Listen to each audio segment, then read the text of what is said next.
datang di Kitab Ratapan dan kita akan membahasnya di program Bible Everyday. Kita akan bahas satu pasal satu hari, dan hari ini tentu saja kita akan membahas Ratapan pasal yang pertama. Kalau kita membaca Kitab Ratapan, maka ini adalah salah satu kitab yang isinya ratapan, isinya tangisan, isinya sesuatu yang nadanya dipenuhi dengan kesedihan hebat. Makanya disebut Ratapan. Siapa yang menulis? Kemungkinan besar menurut para teolog, penulisnya adalah Yeremia.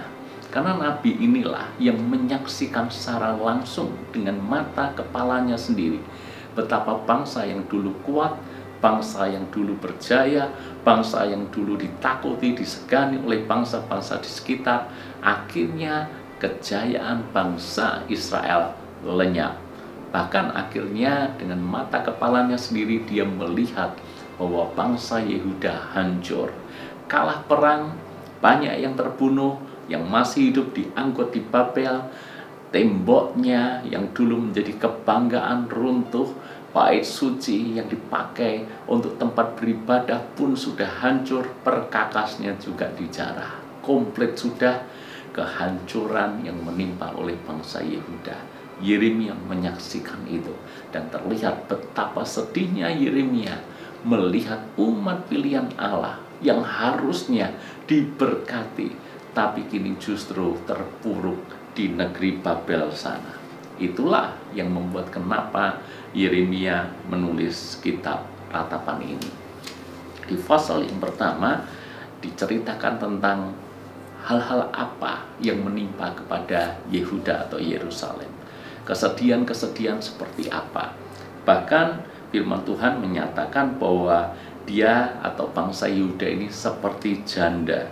Dulu agung di antara bangsa-bangsa, dulu ratu di antara kota-kota, sekarang menjadi jajahan. Ayat yang pertama Anda baca itu. Dulu luar biasa, sekarang berada di titik yang paling bawah, di titik yang paling nadir. Keadaan yang jomplang. Dulu sangat kaya, sekarang sangat miskin. Untuk makan saja bahkan tidak bisa. Gambarannya kurang lebih seperti itu.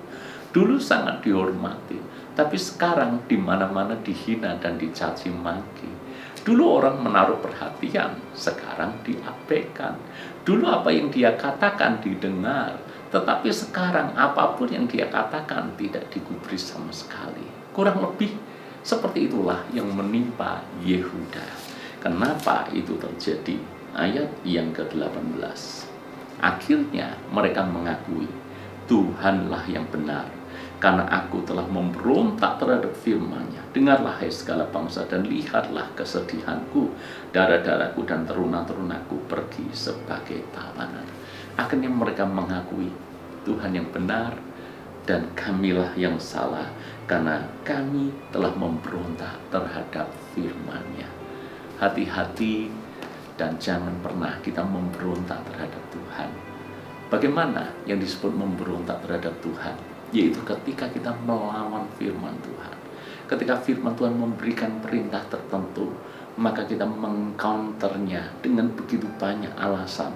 Tidak hanya kita tidak melakukan, tapi kita justru menyerang firman itu. Maka itu menjadikan kita pemberontak. Itu menjadikan kita musuh-musuh Allah. Bayangkan, kalau kita menjadi musuh Allah, siapa yang akan bela kita? Siapa yang bisa menolong kita? Bayangkan manusia memusuhi Allah, mau jadi seperti apa manusia itu? Yehuda memberontak kepada Tuhan, berbuat jahat di hadapan Tuhan. Itulah yang membuat mereka akhirnya ditimpa hukuman. Konyolnya lagi, Tuhan sesungguhnya penuh dengan belas kasihan kepada Yehuda. Berulang kali memberikan kesempatan, tapi diberikan kesempatan tidak menggunakan kesempatan itu dengan baik. Malah mereka semakin melawan Tuhan. Mereka semakin mengeraskan hati dan mereka tidak pernah bertobat. Itulah yang akhirnya membuat Tuhan harus dengan terpaksa menyerahkan bangsa yang sangat dikasihinya, diserahkan kepada bangsa Babel. Jangan sampai hal yang sama menimpa kepada kita. Tuhan tidak ingin menghukum Anda, Tuhan tidak ingin menghukum saya. Bapa mana yang suka menjatuhkan hukuman? Saya rasa tidak ada. Lebih suka memberikan berkat. Itulah Tuhan kita, merancangkan rancangan damai sejahtera dan bukan rancangan kecelakaan.